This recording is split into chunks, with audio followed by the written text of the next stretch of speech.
मातरम। प्यारे मित्रों, आपके अपने चैनल पर कोर्ट रूम बैटल्स में बहुत बहुत स्वागत है।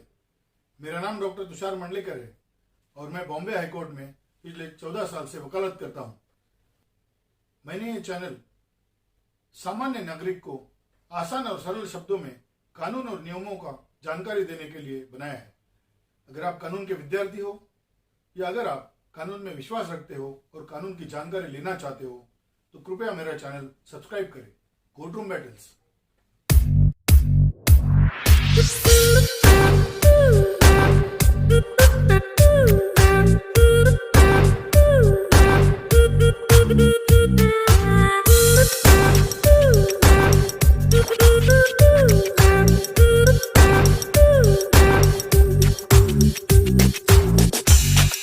प्यारे मित्रों, अगर आपको किसी झूठे केस में फंसाया गया है, आपके ऊपर एफआईआर दर्ज हो चुका है और अगर आपको बेल चाहिए या अगर आप अपने वकील के पास जाते हो और उनको बेल मांगने की रिक्वेस्ट करते हो, तो आपने या आपके वकील ने क्या सोचना चाहिए, क्या देखना चाहिए और किस प्रकार की दलीलें कोर्ट रूम में देना चाहिए, ये आसान शब्दों में हम आपको आज बताएंगे।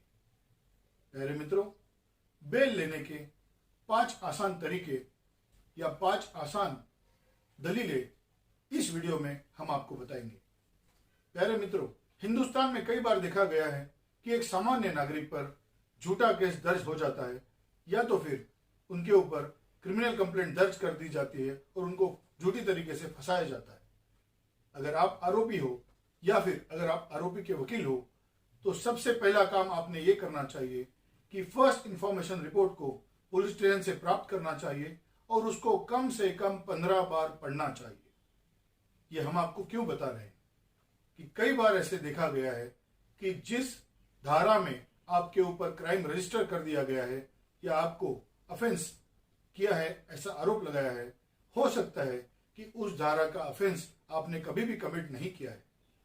यह हो सकता है कि आपने ऐसा कोई अपराध ना किया हो, लेकिन अगर पुलिस ने आपके ऊपर एफआईआर दर्ज कर दी गई है तो कौन से धारा में एफआईआर दर्ज की है वो देखना अनिवार्य है।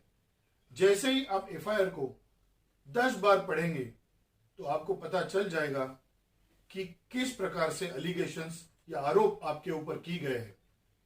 आप अपने वकील के साथ बैठकर सभी धाराओं को पढ़ सकते हो और क्या उस धारा में यह अपराध बनता है यह भी देखना अनिवार्य है। तो सबसे प्रथम आप अपने एफआईआर की कॉपी प्राप्त करें और उसमें कौन सी धाराएं लगी है वो देख लीजिए और 10 बार एफआईआर जरूर पढ़े ताकि आपके ऊपर लगे आरोप उस धारा में लगे हुए अपराध के साथ मेल खाते हैं कि नहीं ये पता चल जाए।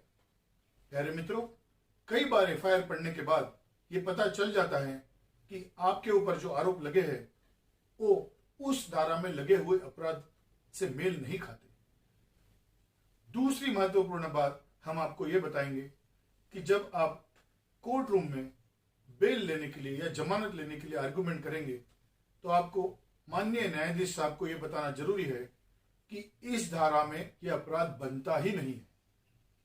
कई बार हमने देखा है कि झूठे आरोप लग जाते हैं या फिर झूठी धाराएं लग जाती है, लेकिन आरोपों का उन धाराओं से मेल नहीं खाता। तो दूसरी महत्वपूर्ण बात आपने ये देखनी चाहिए कि कोर्ट रूम में आर्गुमेंट करते समय आप माननीय न्यायाधीश को यह समझाएं कि इस धारा में यह अपराध बनता नहीं है। प्यारे मित्रों, मैं आपको उदाहरण देता हूं। अगर 498A में अपराध दर्ज हो जाता है तो महत्वपूर्ण बात यह होती है कि घटना कब हुई। शिकायतकर्ता ने अगर अपनी शिकायत में घटना कब हुई, कितने बजे हुई, कहां पर हुई, यह सब अगर नहीं लिखा है तो 498A का शायद अपराध ना बने। अगर आपके ऊपर झूठे आरोप किए गए हैं तो प्रथम दर्शनी पढ़ने के बाद अगर आरोपों में कोई तथ्य नहीं है ऐसा पता चलता है तो आपको बेल मिलने का सुनहरा अवसर प्राप्त हो जाता है।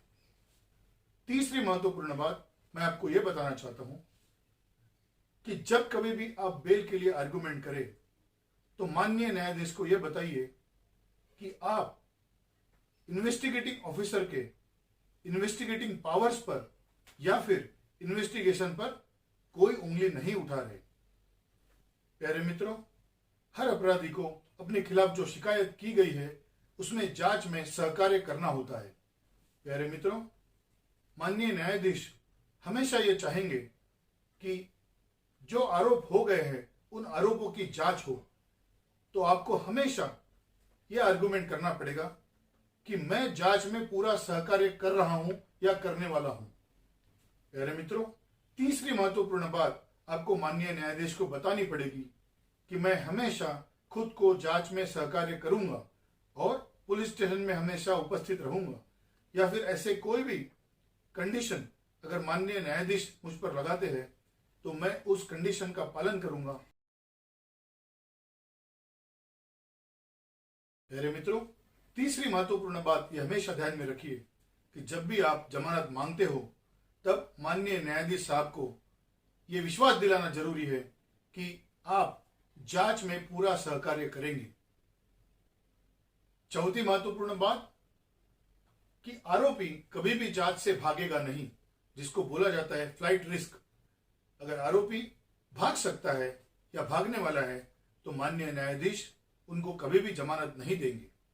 जमानत प्राप्त करते समय आपको यह देखना बहुत जरूरी है कि आप माननीय न्यायाधीश साहब को एक विश्वास दिलाए कि आप हमेशा जांच के लिए उपस्थित रहेंगे, आप हमेशा ट्रायल करते समय न्यायालय में उपस्थित रहेंगे, आप देश छोड़कर भागकर नहीं जाएंगे।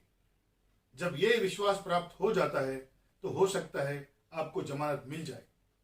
इसके लिए मैं हमेशा सलाह देता हूं कि अगर आपके पास पासपोर्ट है तो कृपया अपना पासपोर्ट सरेंडर कर दे और माननीय न्यायाधीश जी को यह बता दे कि मैं देश छोड़ के नहीं जाऊंगा, मैं जांच में सहकार्य करूंगा और मैं पूरी तरीके से ट्रायल में साथ दूंगा। प्यारे मित्रों, पांचवी महत्वपूर्ण बात यह होती है कि आरोपी क्या करता है, उसका इतिहास क्या है। माननीय न्यायाधीश हमेशा यह जानने की कोशिश करेंगे कि अगर आपने पहली बार अपराध किया है, आप पढ़े लिखे हो या फिर आप एक गवर्नमेंट डिपार्टमेंट में नौकरी करते हो, तो आपको बेल मिलने के चांस बढ़ जाते हैं। अगर आप शातिर अपराधी हो, आपके ऊपर पहले से ही 20-25 एफआईआर दर्ज हो चुके हैं या फिर सोसाइटी में आपका नाम खराब हो चुका है, तो आपको जमानत मिलने का चांस कम होता है। मेरे मित्रों, जमानत प्राप्त करते समय ये बात भी माननीय न्यायाधीश जी को बताना बहुत जरूरी है कि आपका आरोपी ये पहली बार जिंदगी में कुछ अपराध में फंस चुका है, वो निर्दोष है, उसे छोड़ना चाहिए या जमानत देनी चाहिए। प्यारे मित्रों, माननीय न्यायाधीश ये भी देखते हैं कि अगर अपराधी गवाह को या फिर दस्तावेजों को टेम्पर करेगा तो न्यायिक प्रक्रिया में बाधा हो सकती है। आपको हमेशा ये दलील देनी होगी कि हम गवाहदारों को धमकी नहीं देंगे या किसी भी दस्तावेज के साथ कोई भी छेड़खानी नहीं करेंगे। अगर ये 5 चीजें आप माननीय न्यायाधीश को बता देंगे, हो सकता है आपकी जमानत आसानी से हो जाए। अगर जुर्म बहुत संगीन नहीं है तो आपको जमानत प्राप्त करने के लिए ये 5 चीजें बहुत महत्वपूर्ण है। प्यारे मित्रों, मुझे आशा है कि आपको ये वीडियो पसंद आया होगा। अगर पसंद आया है तो कृपया अपने दोस्तों के साथ या अपने रिश्तेदारों के साथ इसे शेयर कीजिए। कृपया कोर्ट रूम बैटल्स या अपने चैनल को सब्सक्राइब कीजिए। धन्यवाद, आभारी हूं। जय हिंद, जय भारत।